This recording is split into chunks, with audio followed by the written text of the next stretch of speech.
Hey, where you go? You doing all right?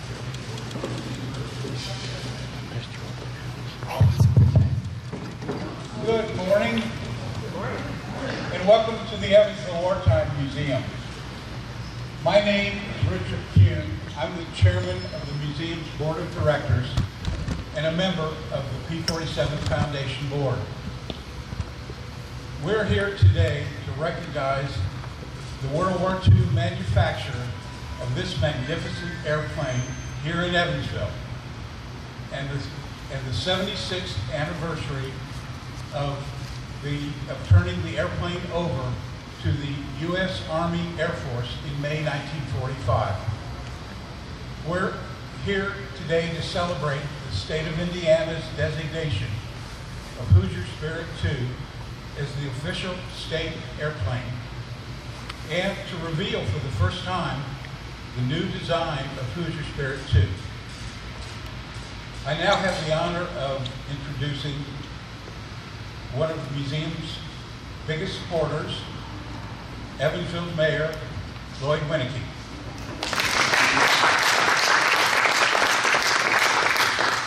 Thank you, Richard. Over the last 10 years in office, I don't know how many conversations I've been a part of or meetings I've been in where the discussion of bringing a P-47 to Evansville was discussed. And I think in each of those meetings and each conversation, everyone involved was like, wow, it's a great vision, but can we do it? Fast forward to a luncheon I had with John and Rick at the Evansville Country Club, I don't know, a year ago maybe, just before the pandemic started. And they said, Lloyd, we've identified a P-47 and we want to bring it home. That was the first time I knew it was going to happen. Because I saw in their eyes and heard in their voice, not just their commitment, but the community's commitment and vision to land, literally and figuratively, a P-47 back at Evansville. John and Rick and everyone who had a hand in that, whether it was identifying, making a contribution, whatever, on behalf of the city, thank you. It's mind-boggling to be in this presence of this aircraft and to think of the history. And our city is so blessed to celebrate its wonderful heritage going back to the Second World War. So on behalf of the city, thank you. And it's just a wonderful treasure. It's now my pleasure to introduce someone who really needs no introduction, a great friend to all projects relating to quality of life and all projects relating to Southwest Indiana. And she's not far from her house, so she can just roll out of bed and make this 10 o'clock. Lieutenant Governor Suzanne Crouch.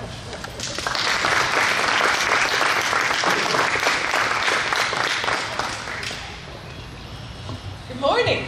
Good morning.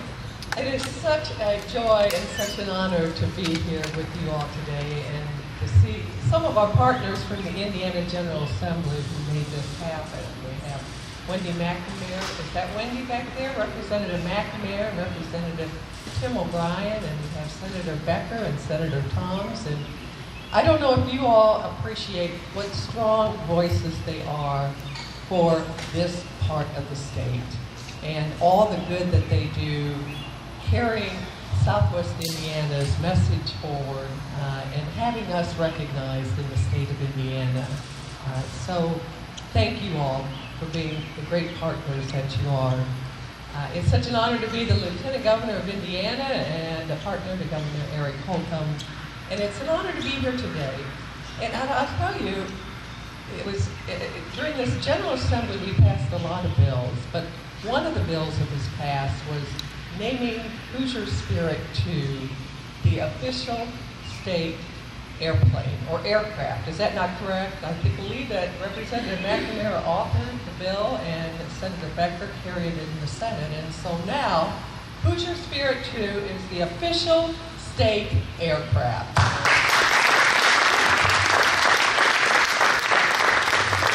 But what this represents to me and to the state of Indiana is a couple of things. First of all, it memorializes the men and women who gave their lives and made sacrifices so that we enjoy the liberties that we have today. And it often reminds me of what President Reagan said when he said that freedom is never more than one generation away from extinction. We didn't pass it on to our children in the bloodstream. It must be fought for and protected and handed on for them to do the same. And all the men and women who served during World War II, who flew these planes and fought for American values abroad, today we have that memory. But what this plane also represents is advanced manufacturing. We turned out planes like you wouldn't believe. We decreased the unemployment rate, which I believe at the time was 16%, and decreased it down to 5%. We grew our population here in this area, I think by 50,000, because of everyone working to produce these planes. And today, Indiana is #1 in the country for advanced manufacturing. It began with these planes. But then, the third thing that this plane represents, it represents the quality of life that we have here, the legacy that we have preserved, and the people that we can attract to our region as a result of having Hoosier spirit too here. I oversee tourism in the state of Indiana, and this is a regional attraction that will bring people from all over our state and country here because there aren't many of them. And they can see and they can experience what the men and the women of the 1940s experienced when they flew these planes to protect our country. And so I just want to thank the men and the women of the P-47 board and the Evansville Wartime Museum for recognizing how important this is and having the perseverance to continue to fight to make this a reality and to preserve the legacy that is so important to each and every one of us.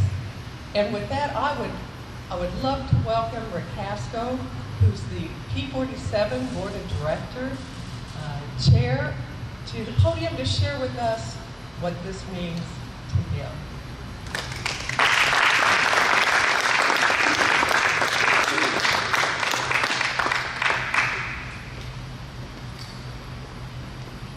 Need to put on the official hat and get out the official notes, I guess. I don't want to miss anything. Good morning, everyone. On behalf of the P-47 Foundation Board of Directors, I'd like to extend our warmest gratitudes and support to both the local state representatives, Lieutenant Governor, Mayor, and everyone else involved regionally for recognizing both the many sacrifices made by future generations, as well as for recognizing the value of both HB 1197 and our Hoosier spirit too. If you're not aware, our foundation was established just a little over a year ago, and we set up 3 goals: 1, to find; 2, to procure; and 3, to protect an Evansville P-47. So when you look behind me, it's easy to say, geez, they did that in short order. And it kind of reminds me of a story of a World War II aircraft restoration friend of mine. I talked to Harry a few years ago, and they were just about to finish up a A-26, which was a light fighter bomber for World War II. And I said, Harry, that plane is beautiful. You know, how close to being ready to fly is she? Without missing a beat, Harry goes, Rick, she's 80% done and about 70% still to go. I instantly knew what he meant. And restoring old aircraft, finding and preserving old aircraft, much like any difficult endeavor that's worthwhile in life, it takes a lot of effort. And the last 20% usually is the most difficult of all of it. So when people ask me about our P-47, I say, yeah, we're 60% there and 80% still to go. And what I mean by that is while we've benefited greatly from all the contributions locally by so many people, we still need to ask for more. We need more in the form of dollars, and we need more in the form of volunteer time. So if you're interested, or you know anybody else who would like to get interested, please invite them to go to bringevansvillepp47home.org, and they'll be able to learn more about how they can contribute.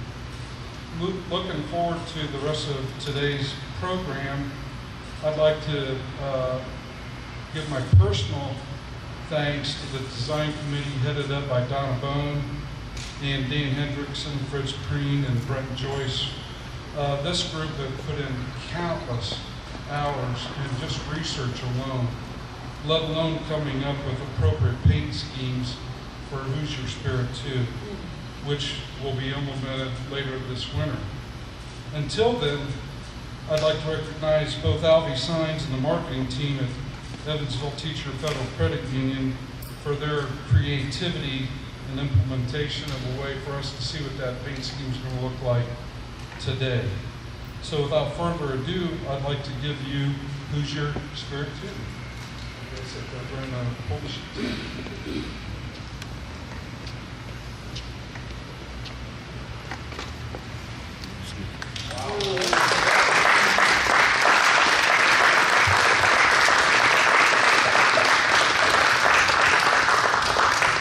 Before I invite Donna Bone to come up, and she and her design team are going to explain a lot of the details behind this new design. If you're not aware, the very first P-47 that rolled off of the factory floor just a mile or so south of here is called Hoosier Spirit. So Donna?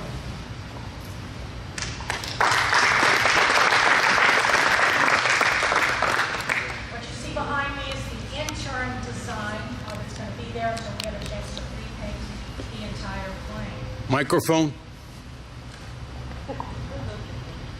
This is the final design.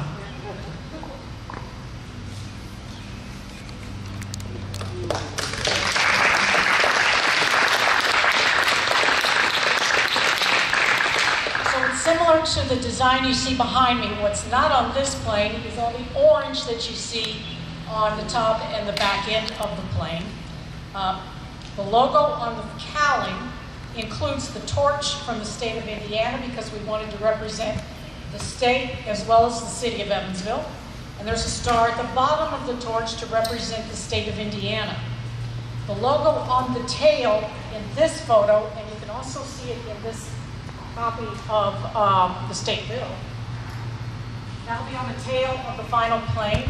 You can see it also has the logo and the circle of stars that you will see on the state flag, with the star at the bottom of the torch for Indiana, as well as a star where Evansville is located. There will actually be 50 total stars on the plane. The 13 stars on the circle on the tail, the star for the state, the star for Evansville, times 2. It's a total of 30. A star on the cowling on both sides, that's 2 more, and then 18 stars around the white stripe on the front end of the plane. Finally, we're going to replace the call letters that you see on the plane behind me with the letters EVIN to represent Evansville, Indiana. Now, Fritz Prinn, who's also on the Evansville P-47 Foundation Board of Directors, is going to take you through the history of Hoosier Spirit 2 so you can understand why we changed the name. Thank you. Thanks a lot, Donna. We've had a lot of people ask us why we changed the name of this P-47. What people don't realize is that this plane has a rich history and has lived many different lives over the past 76 years. It all started when Hoosier Spirit 2 was produced here in Evansville, right down the road at the Republic Aviation Plant in 1944. This is denoted by the beginning of its serial number, which is 44-90368. It was brought on charge to the U.S. Army Air Force 76 years ago today, May 7, 1945, and spent the next 2 years as a training aircraft. It is believed that this plane never saw combat during the war. In August of 1947, our plane became part of the Venezuelan Air Force and remained there for 28 years. In 1975, our plane became part of a private collection in France where it stayed for 12 more years. In 1987, around when I was born, our plane returned to the U.S. by a private collector in Louisville who had the plane for 11 years. During that time, it was restored back to flying condition and given the name Big Ass Bird 2. After the famous P-47 in the war. The plane participated in countless air shows, circuits during the 1990s and had scheduling issues due to its profanity in the name. In an effort to participate in more air shows, the plane was renamed Tar Heel Hal after another famous P-47 in the war. In 1998, the plane became part of the Lone Star Flight Museum collection in Houston, Texas, where it remained for 22 years. And this brings us back to where we are today, when our plane was flown here to Evansville in last October. The event was made possible by fundraising efforts of the P-47 Foundation. Our plane was renamed Hoosier Spirit 2 in honor of Indiana's contribution to the war effort and a symbol for all the P-47s that were produced here in Evansville. Donna, I'll bring it back to you.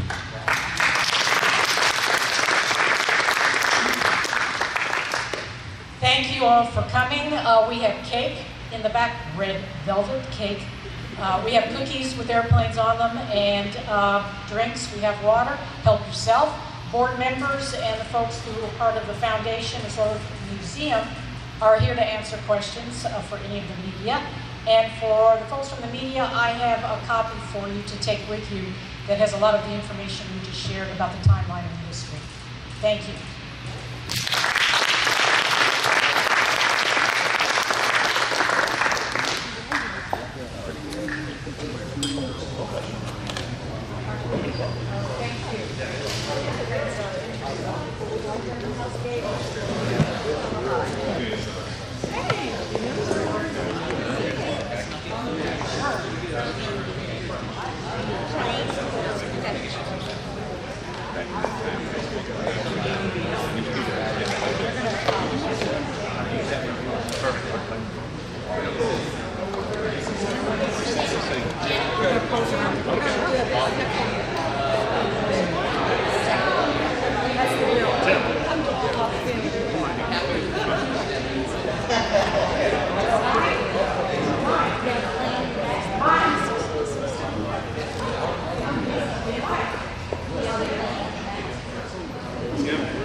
Everybody can look at me just quickly.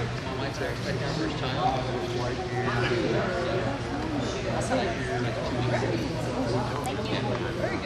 Work, everybody. It was one of the toughest bills in here this year. A lot of lobbying, I know. A lot of lobbying. Women as well. It was a tough one.